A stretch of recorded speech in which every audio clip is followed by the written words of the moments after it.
First, select the dress on which you want to apply the design. Carefully mask the dress layer and convert it into a smart object.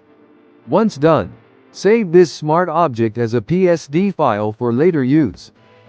Next, paste your design onto the canvas. Lower its opacity to see through the design in selection.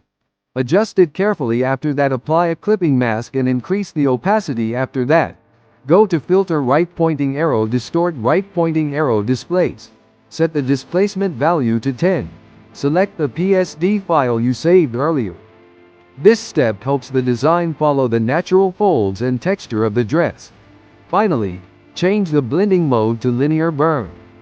Adjust the levels for better depth. Refine the blend if options under blending options, and make final level adjustments as needed to achieve a realistic look.